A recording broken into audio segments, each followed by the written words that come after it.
ሰላም ጤና ይስጥልኝ። በመላው ዓለም ያላችሁ ኢትዮጵያውያን ኤርትራውያን ናችሁ። እኔ እግዚአብሔር ይመስገን ደህና ነኝ። ዛሬ ደግሞ ይዤ የመጣሁት ልዩ የሆነ የዶናት አሰራር ነው። በቀላሉ በቤታችን በቀላሉ መንገድ የምናዘጋጀው ማለት ነው።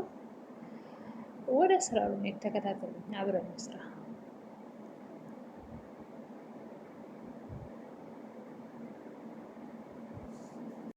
ወደ አሰራሩ ስንሄድ ወተት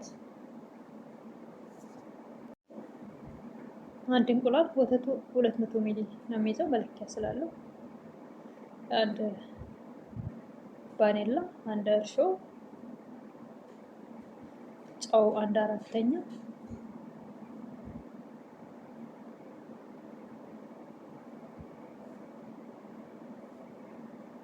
ቫኒላ እንቁላል ያለው ነገር ብንጠቀም ጥሩ ነው። በእርግጥ ለጣሙም ቆንጆ ነው።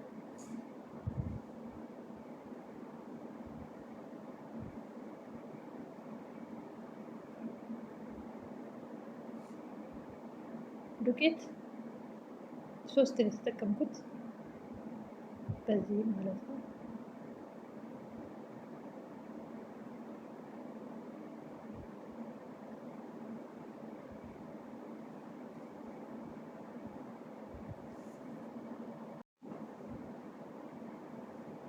ቤኪንግ ፓውደር 1 ማንኪያ፣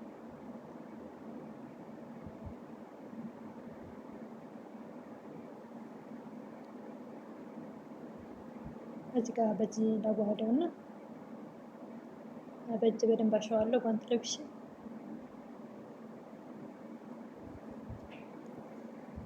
ያው እንደ ሁልጊዜም እንደምለው በደንብ ማሸት ነው።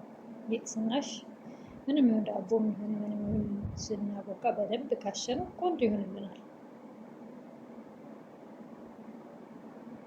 ዋናው የሊጥ ሚስጥሩ በደንብ መታሸት ነው። ቆንጆ የሚያደርግልን ማሸታችን ስለሆነ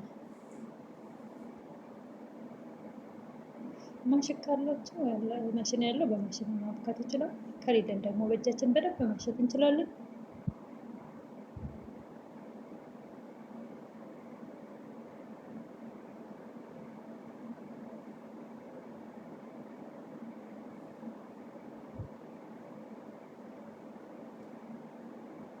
መቶ ግራም የገበታ ቅቤ ከበረዶ አውጥቼ አቅልጫለሁ ማለት ነው።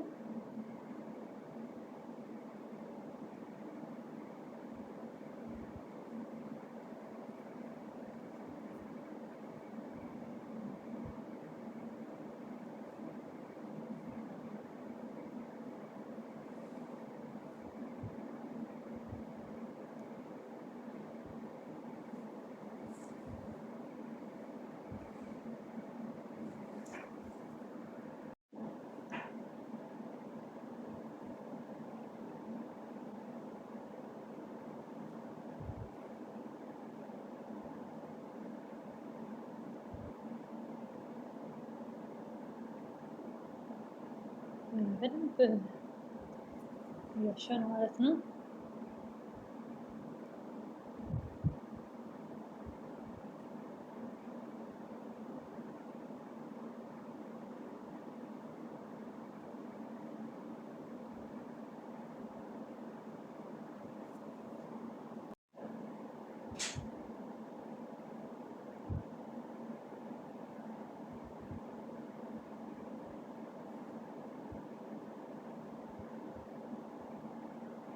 አሪፍ ሆኖልኛል። አሁን ሊጡ በጣም ደስ የሚል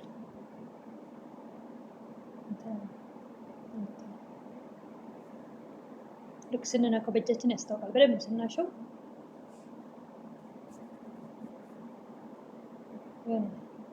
መብካቱን የምናውቀው ልክ እንደዚህ ስናደርገው ልክ በቃ እንዴት ወደ ላይ በእጃችን ነካ ስናደርገው ልክ እንደቦካ እያቦካ ነው እያለ በደንብ መብካቱ ያስታውቃል ማለት ነው። በእጃችን ነካ ነካ ስናደርገው እንደዚህ ከሆነ በቃ ቦክታ በደንብ ተቦክቷል ማለት ነው። አሁን እንደዚህ አድርገን ትንሽ እናቆየዋለን። እንደተለመደው ከደመጠ እንትን ካልን በኋላ ከስተካከልን በኋላ ኩፍ እናደርገዋለን። አሁን ክሬም ይሰራለታል ማለት ነው። ወተት ጨምሬያለሁ። ቂቤ 50 ግራም፣ ፓውደር ስኳር ነው እና ቫኒላ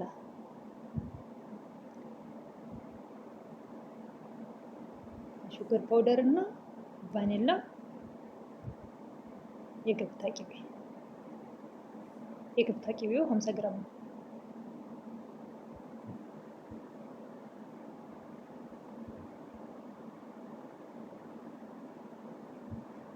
አሁን በሁለት አይነት በሶስትም ማድረግ እንችላለን ካለን ከለሩ ማለት ነው። ፉድ ከለሩ እኔ ሁለት ነው የማደርገው። ካካ ፓውደር እና አንድ ማንኪያ አደረግኩ ካካ ፓውደር።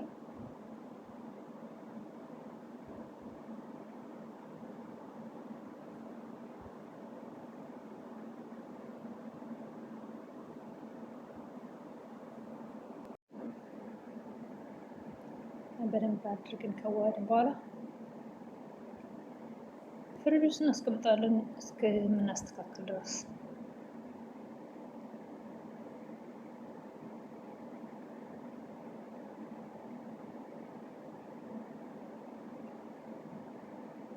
ይሄን ነው የተጠቀምኩት ማለት ነው። አንድ ሾርባ ማንኪያ።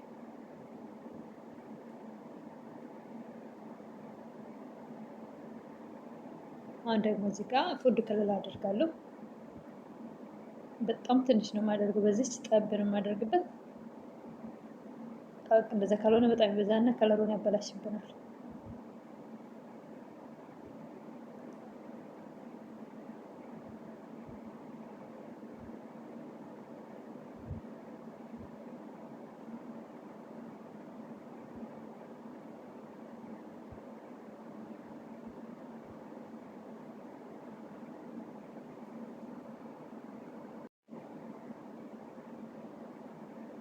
ትንሽ ከለሩ ያነሰው ስለመሰለኝ ትንሽ ጠብ አድርጌያለሁ። አሁን በቱትፒክ ትንሽ ብቻ ጠብ፣ እንደዛ ነው መሆን ያለበት። ሳይበዛ ትንሽ እንትን ካለ በጣም ከለሩ በዝቶ እንደምንፈልገው አይሆንም ማለት ነው። አሁን አሪፍ ከለር ነው ያለው። በዚች ነው ያደረኩት። ነካ አድርጌ ጠብ ነው እንግዲህ እንዳያችሁት። አሁን ደግሞ ሊጡ ኩፍ ብሏል፣ አሪፍ ሆኗል። ግን ደግሞ ድጋሚ ኩፍ ማለት አለበት ማለት ነው። ካስተካከልነው በኋላ እንደዚህ ደግሞ አሁንም በፕላስቲክ ፎይል ሽፍን አድርገን ወደ ላይ ኩፍ እንድን እናደርገዋለን። መለኪያ በጣም ትልቅ እንዳይሆንብን፣ በጣም ትንሽ እንዳይሆንብን። ከዛ በእጄ ጠቅለል ጠቅለል አድርጌ እዛ ጋር ቁጭ አድርገውና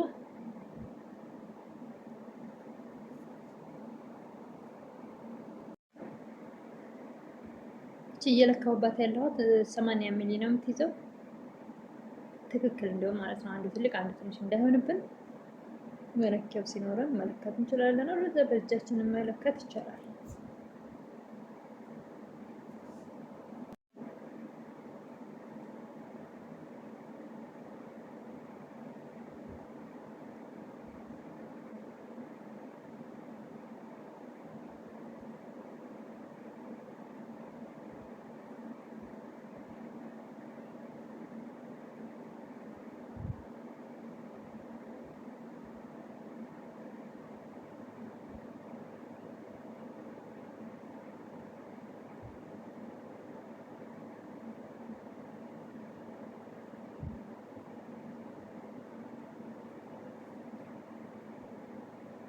አሁን እንደዚህ አድርገን መሀሏን እናወጣታለን። ከዛ በኋላ ነው ኩፍ እንዲል በፕላስቲክ ፎይል ሽፍን አድርገን ቁጭ የምናደርገው። ካስተካከልን በኋላ እና በዘይት መጥበስ ቀረ ማለት ነው። ኦቨን ውስጥ በቀላል መንገድ ከዘይት ጋር መዳረቂያው ዘይት ለጤና አይመከርም ማለት ነው።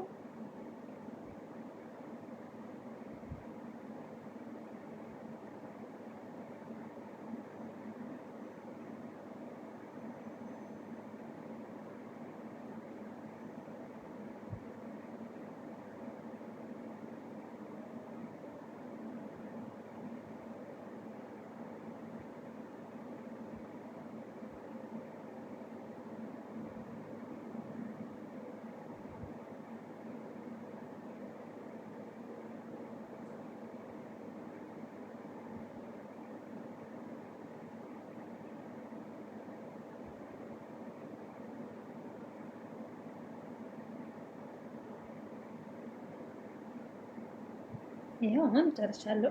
በላስቲክ ሸፍኜ ትንሽ ኩፍ ይላል። ይኸው ኩፍ ብሎልናል ማለት ነው። በዚህ መልኩ እነዚያ ከመሀል የወጡት ደግሞ በጎን ለብቻቸው እንደዚህ በእንደዚህ ይሆናል ማለት ነው። ቆንጆ ሆናል። አሁን ኦቨን ውስጥ እናስገባውና እንገናኛለን ተመልሰን። ክሬም እንቀባለን ማለት ነው። ከበሰለ በኋላ እንገናኛለን ተመልሰን ወደ ኦቨን። አሁን ከኦቨን ውስጥ አውጥተን እንግዲህ ደግሞ ያዘጋጀነውን ክሬም እየቀባን ነው ማለት ነው። በስሎ ወጥቷል። እንደዚህ ሙሉ በሙሉ አይደለም እንትን የምናደርገው በአንድ ፊት ያለውን እንደዚህ እያደረግን ክር እያደረግን እናወጣለን። ግን እዛ ጋር ያኔ ጥፍጥፍ እናደርገዋለን እዛው ጠፈፍ ያለ እንዲሆን ያኔ ሙሉ በሙሉ እንትን እንዳይሆን ማለት ነው።